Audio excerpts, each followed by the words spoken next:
Welcome back to the final 2020 version of a Parse Productions. We have Cedar Creek Open here, brought to you by OTB Disc, Gotta Go, Gotta Throw, and Gravity Disc. Myself, Ben Kroll. And Derek Sahr, and man, is it glad to be back. You know it. And first, just want to shout out everybody who donated to getting this coverage back here. We had to recover this. We lost the data. Luckily, we were able to get most of the footage. Unfortunately, there's going to be some footage missed here. I believe some camera angles might be missed, but I think we're going to get all the shots, and we're going to have a fun time watching these top pros here in Minnesota. Yeah, and what a community we have to be able to raise $3,000 in less than a week to get this footage out. Ben, hole one. Pretty easy par 3, right uphill. You just want to split the gap, and you're sitting pretty good at least for a 35-footer if you're past the pine. And Cedar Creek is an amazing place here. Really driven forward by Trevor Boehne. We have 3 courses on a park course here. I mean, this is a public property. 3 amazing courses. Cedar Creek East here, represented by the Blue Baskets. I'd probably say the easier of the 3 courses in total. But still no joke. You're going to be seeing some lions, a lot of pine trees out here. Even this first shot is not super easy. If you go long into that cornfield, your OB, which isn't more than 20 feet past the basket. Yeah, and that's so interesting. You know, it is the easiest of the 3, but yet it's so hard to get to run some birdies, run some scoring out here, as you guys will see throughout this. Yes, and I believe most of these guys are just throwing putters here, trying to put it close without going too far. Jake Lauber, Iowa feller up here in Minnesota. I think he got lost. And here's a South Dakota boy, too. Yeah, I'm going to try not to be so biased with Garett. You know, maybe I'll give him a hard time. Hard to give him a hard time when he puts it that close to the basket, though. Yep, good start there. You want to keep it close, that first putt. Yeah, and what a star-studded card. I mean, we got Noah Meintsma. Everybody knows him. Great Minnesota guy, touring out there right now. Great. Good luck to you, Noah. As he misses just a little high. I think a pretty good headwind was coming off this tee pad during the tournament. And of course, your boy, Cale Leiviska on the card. Just popping off. You can see the wind is pretty heavy today. Trees moving quite a bit in the background. Yeah, Garett hoping to capitalize on an early birdie. It always feels really good to get that first one out of the way. Yep. Solid putt there. I feel like these prodigy chains, you really got to kind of putt through your putt. They like that direct putt a little more, especially when it gets windy out. Yeah, you know, a guy like myself who putts pretty soft, I can have a push or two on these baskets. But all these guys, they've played on them before. They know how to do it. I'm so excited to see this coverage. Yep, hit them dead center, and they're going to stick.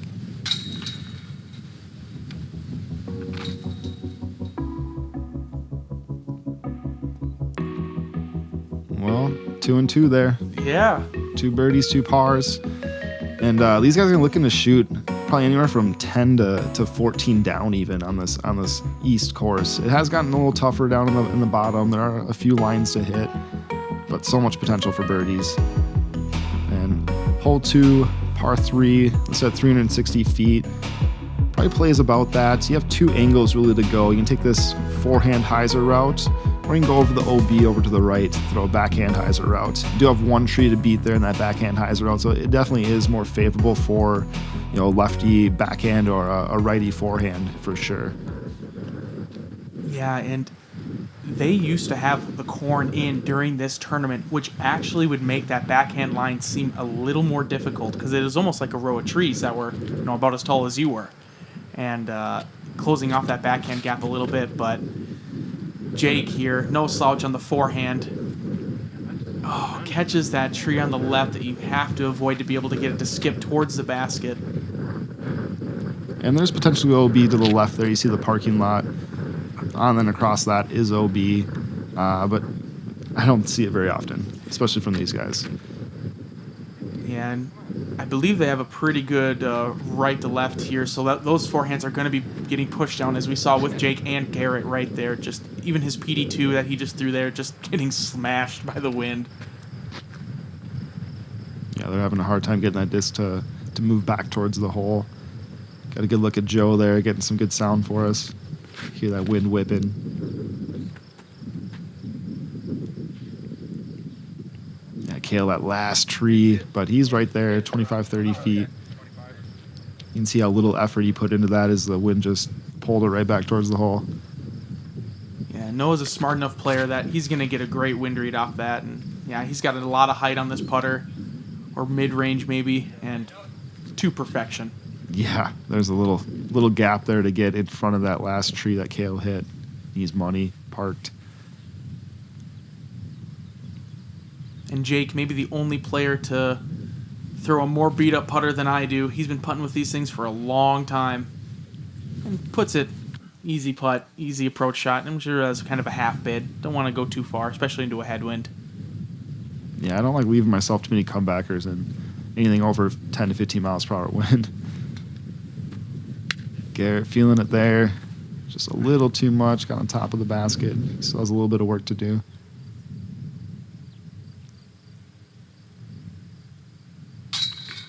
Wonderful putt by Cale. A little bit of tailwind there, I believe. Kept it nice and high. Let the disc just fall right into the basket.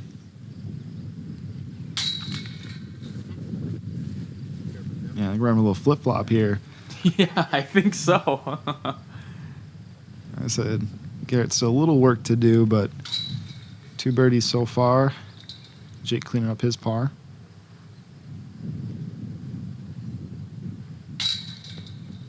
Oh, no. And you see that wind kind of pulling a little right to left and didn't commit to the putt and slapped off the chains.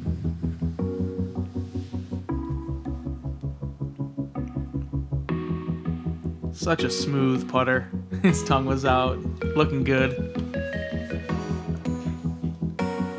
And there we go. Garett taking a 4 and 2 birdies, and Jake with the lone par. Yeah, these guys are going to be going back and forth here, I think. That's for sure. And hole 3, par 3, 185 feet. In my opinion, the easiest hole on this course. Just straight uphill. You got this little pine tree to deal with, but even if you do hit the pine tree and sit down, you're still looking at it inside the circle putt. So it's, not a whole lot of difficulty. Some people like to play a wide forehand, but this is kind of the standard play. Just throw a mid-range at the basket, and you're sitting well. Yep, and you can see the inner circle here. Looks like this is one of the holes you can buy in for. So you put in $5 and get $10 back in funny money if you get into that small circle. Looks like both these guys are there so far. Yeah, I don't know if they put in or not. Exactly. I was just thinking that. I wonder if they put in, and if so, how much. It's so cool that Trevor does these little, side games during the PDGA event round that it doesn't affect your game at all, but it's just cool to, if you land the bullseye, you get double your money in funny money. What a great concept. Yeah, I think Trevor is one of the best TDs we have here in Minnesota, and he's proven it in what he's done so far with what he's built with Cedar Creek for sure. He runs these other kind of satellite tournaments in a sense throughout the year to build up revenue for this tournament and build up the added money for this big A tier that we have in Minnesota. Garett just outside the bullseye. I know he is thinking about that last miss and trying to correct off of it, and he does just that. Yep, solid. This is definitely one that our top pros here, they should come up here and be expecting to get the birdie for sure. And there's Brady Lowy, co-TD of the Cedar Creek Open in the background there with the red shirt. He does quite a bit as well for Cedar Creek as the brand and everything in the Midwest here. And thumbs up from Garett. He knows he's corrected his putt.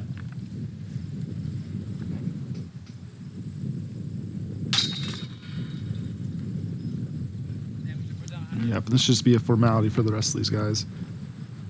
Yeah, and this tournament, I just can't iterate enough how great it is. I mean, you and I both know with this time of commentating, the Cedar Creek Open filled up in a minute maybe this year. Maybe. Yeah, it definitely showed. I mean, there's 300 people on the wait list within a minute or 2 minutes of the tournament opening. And it's just insane. It definitely is making us think of how we need to open registration here for players in Minnesota. Yeah, it's what an interesting problem to have the sport growing so fast as we get the star birdie on that hole that everybody in the pro division is really needing to get that one because it does feel like a bogey. Yes, absolutely agree with that. Here you see the sneaky gap, which I don't think any of these players will be taking. But hole 4, 320 feet. Used to be a big up and over. I don't know if any of these guys got it or not. My boy Mitch will throw a big thumber up and over. There's a big forehand or big righty backhand turnover shot that I think most guys are going to be throwing. Unless they open this gap up. And they did. That gap is much bigger than it used to be. That is for sure. Yeah, there's a theory out there that if Cale sees a tunnel, he's going to go for it. And I think this is proving that theory correct. And Noah's kind of going to show the more standard play, I should say. It's an interesting shot. Yeah, this pin position got deepened from where it used to be. It used to be much more tucked up into that big gap of trees they're all trying to get over right now. Or go through, like Cale. Yeah. And I remember in years past, Trevor has put banners there to kind of prevent people from going to that middle gap, but this is, I don't know if this is the first year or not, but he opened it up to entice it a little bit more because there's a canyon that you're throwing over essentially. Right about there is where the canyon is, and Jake clearing it very easily. What a shot. A little justice. Yeah, it's definitely very steep down there and not fun to play out of. This is kind of a bonus birdie. But all these holes out here on the east side, you can give yourself looks at for bird. Garett Is this dead? he's going to be pretty far into that canyon there, and he's throwing pretty dramatically uphill right here. And I doubt anybody actually followed him down into there either. Yeah, no, you're like, all right, do you see your disc? Okay, sweet, you're on your own. What an upshot. I don't think he could see the basket from down there. Yep, great play.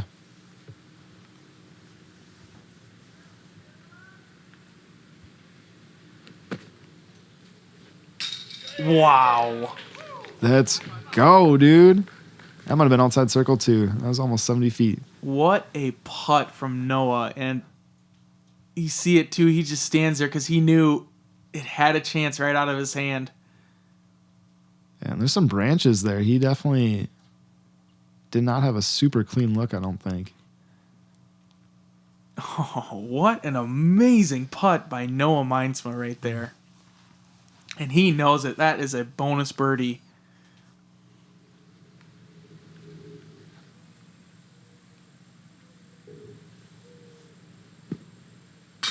Oh my gosh, they are putting on an absolute clinic here. Yeah, Cale's one of those guys, you don't really big putt him. He actually, I feel like, feeds off that good energy. Yeah, strategy for anybody out there. Miss your putt before if you're going to go before Cale. He'll still probably hit it, though. Yeah, more than likely.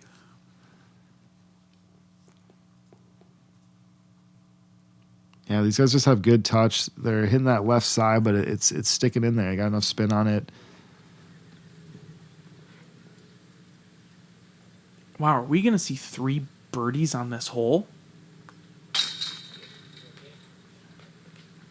Yes, we are. Yeah, that was a great shot there by Jake. Yeah, no shame in Garett taking a par. This is a tricky hole, especially going up the gut like that.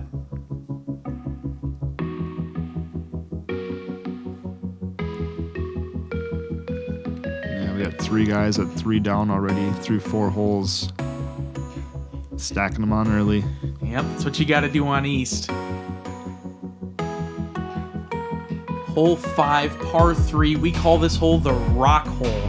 As you see the rock appear from the bushes in the back. The basket's just about 20 feet past and right of this rock. It's a tunnel and then opens up quite a bit. A lot of people like to throw a slow turning mid-range up the gut. Another favorable play is a forehand with something kind of flippy, but Cale, the master of the slow turning mid-range or putter. Yeah, he's just throwing a putter here. Yeah, perfect. Good looking shot there by Cale. Noah also going putter. Again, this is 2020 edition, so Noah's got a whole new bag. Yeah, that's right. He's on Innova here, and now he's on DGA and throwing everything different.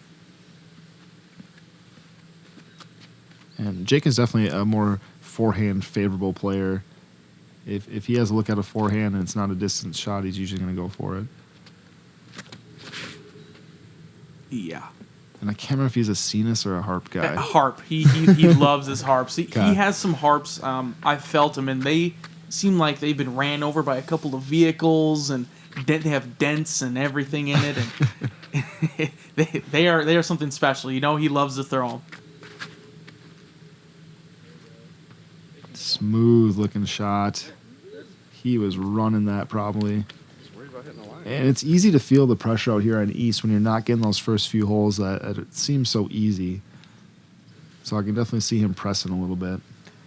Yeah, knowing Garett too, he's an aggressive player, and him maybe even going for the ace there. I'm not surprised at all. But the basket, this green falls off pretty hard if you land short and have to putt back. Very deceiving. Even Noah has a good 15 to 18 feet back. And Garett going pretty long, but must have caught a little something here. And having to go to a straddle and not keeping his line. He's got about almost 15, 20 feet back as well.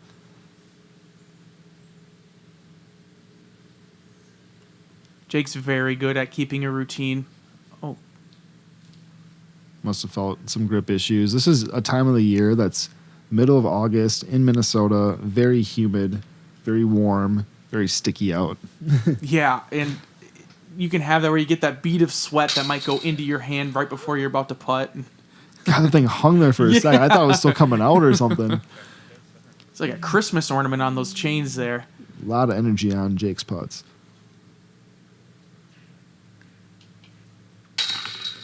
Noah, I think he knew he let me miss that left, but he's got very good touch on his putt for sure. Yeah, that left side basket, his putt is so nose down that if it's anywhere near those chains, it just falls straight down. A little tester for Garett. No problem. Oh, yeah, did you forget about Cale? Still got him to go. He's just hanging out. Yeah.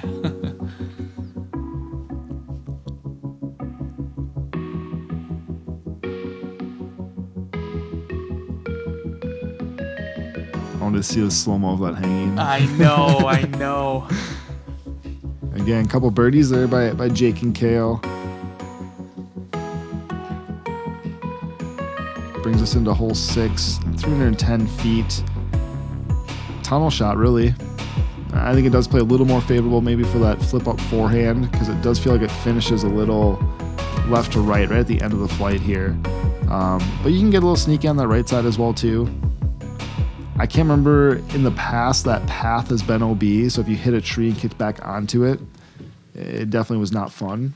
Yeah, I believe one of my earlier CCO experiences, I hit like something close to first available and landed on the path and started the round that way, but Cale shows you how to throw a backhand on this hole.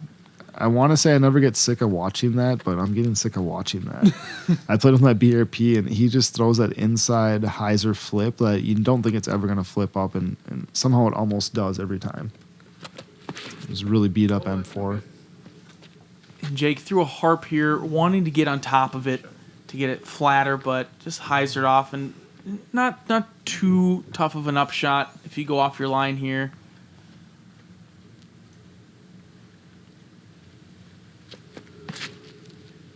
Yeah, Noah just going mid here as well. And yeah, even just throwing that straight shot gets you right there, 15, 20 feet. You don't need to make the disc move. And Garett opting to go with a leopard.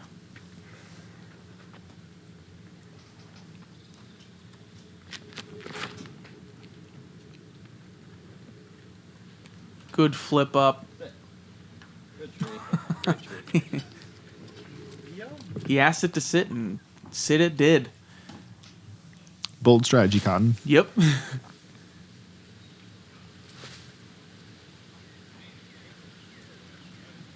Jake with a long jumper. Still not out of his range. Yeah, a lot encumbering his stance there. And all three of these guys right in about the same area. Yeah, nobody's complaining about a 20-foot tap in here on hole 6.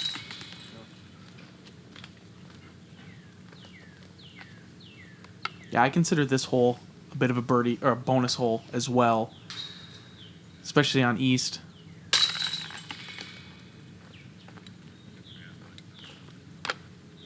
Yeah, I'd say there's a lot of that kind of 250 to 300 foot holes out here at East. So anything over 300 through the woods trying to throw a tunnel. Yeah, and they're tunneled up enough too where you're off your line just a little bit and you get into some trouble, pars to bogeys even, as Jake getting the lone par and a lot of birdies on that hole. Hole 7, par 3, 245 feet. Kind of plays up and then back down, and there is a pretty good wall of trees that defends this basket, so you can throw something pretty fast into it, crash it, and then make your putt. A lot of players will opt for forehand going way wide of this tree line on the left, but Cale's going to show you how you throw the backhand flip up with a putter.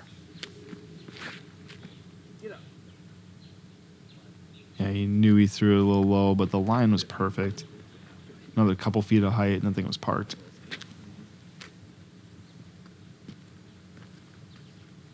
And Noah's trusty Nova.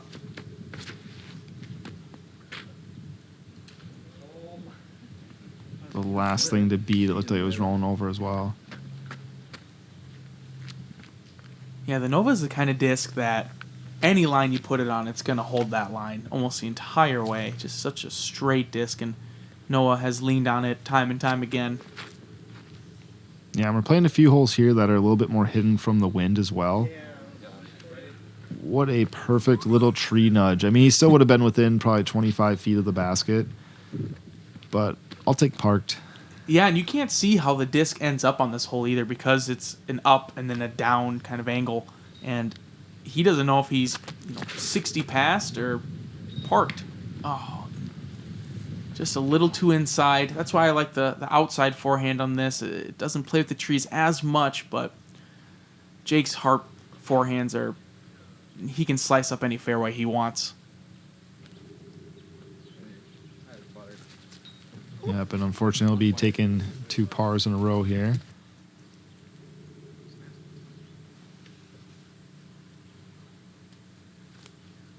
Noah's giving this one a half go for sure.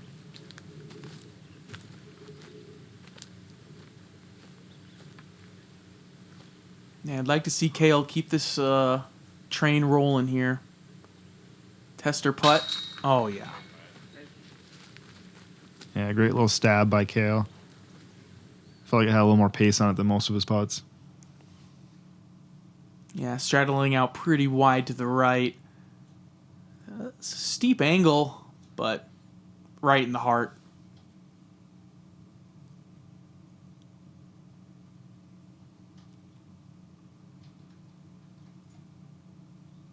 Great camera angle there by Parsay Productions showing that OTB disc.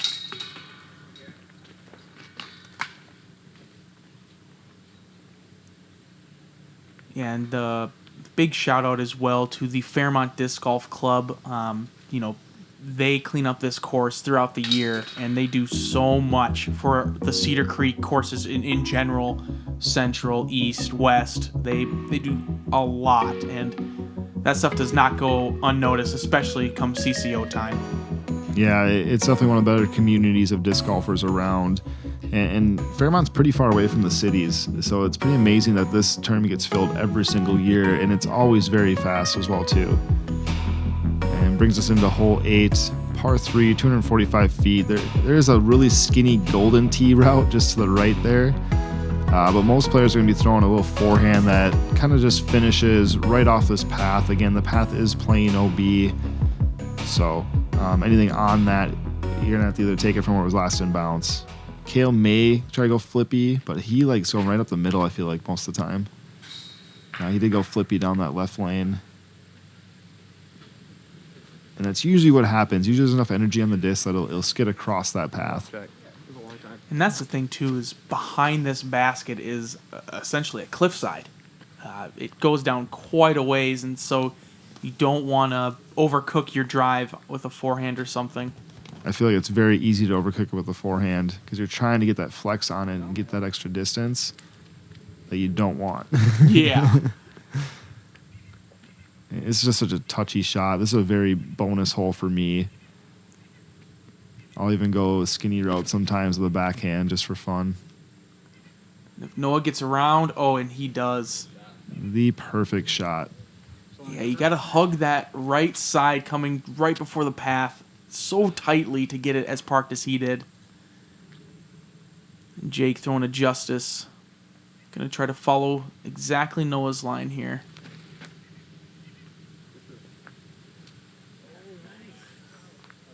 Great tree.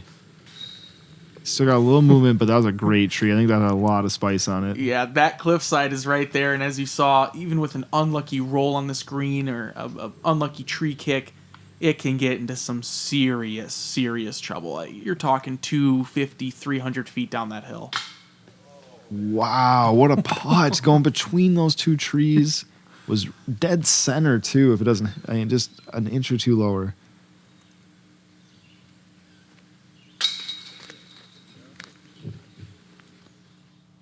Jake probably thinking that tree should be dead in front of him. I didn't see any top to it. The putter has to be on at this tournament. You can get yourself inside the circle, but I feel like, of course, and of most tournaments, but especially at Cedar Creek, you got to hit those 30-footers, those 25-footers very, very consistently on these courses. And you have to be proficient with your straddle putts as well, too. Even these little 15-footers just kind of wear on you throughout the round when you're having to straddle this way, straddle that way.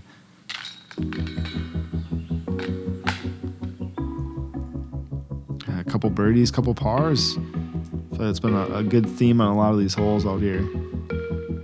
Yeah, and that's just how this course goes. You can string some birdies together and you can get on a slow pace for a little bit. As you see Jake hanging right behind Cale. Hole 9 here, the front half of this coverage. This is a newer hole to east. This is just straight downhill, 180 feet. That creek is out of bounds. You really have to be careful with your angles because it's easy to blow right by this basket because there's so much air underneath your disc when it comes out of your hand. Yeah, and the creek can be just absolutely running at times of the year, where you're not getting your disc back. It's probably already 100 feet down the creek by the time you get down there to your hole. And I think that's the shot. That's really all you can do. Play a little long. Hopefully you stick within 20, 30 feet.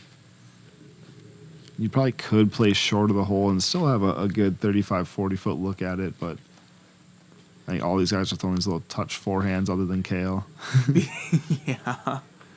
And Jake with his harp just based it, threw it exactly how you're supposed to.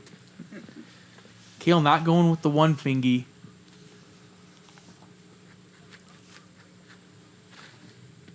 And this might actually be able to dig into the ground better.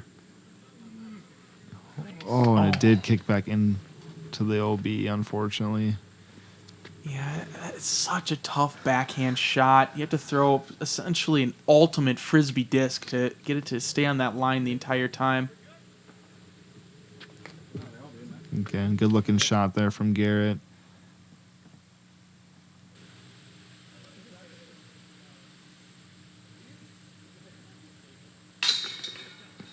Yeah, great putt there by Noah.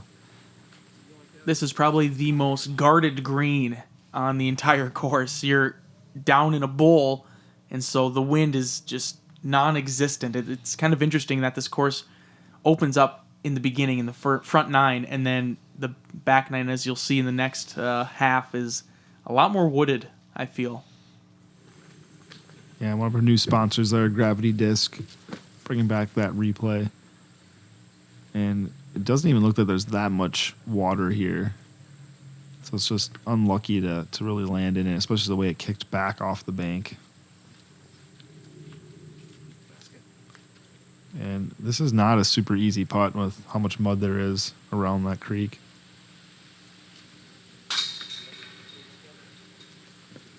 Good work from Cale.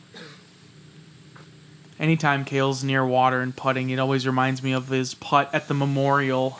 Maybe back in 2014, 2015, and it poured rain, and he had like an 80-footer, and he could have taken it behind the casual water, but he took it in it, and he canned it, and you see him running at the basket and splashing water everywhere. One of my favorite putts I've ever watched in disc golf. Oh, so much fun. Again, finishing up our round, I want to thank our sponsors, OTB Discs, Gotta Go, Gotta Throw, and Gravity Discs. Again, thank all of you as well, to our viewers, for, again, raising $3,000 in less than a week to restore all this footage here that we're bringing you today. Yeah, we cannot thank you guys enough, and thank you to everybody that helped out and contributed. Derek Sahr signing off. Yeah, we got a long one here. Come back for that back nine. Ben Kroll signing off as well.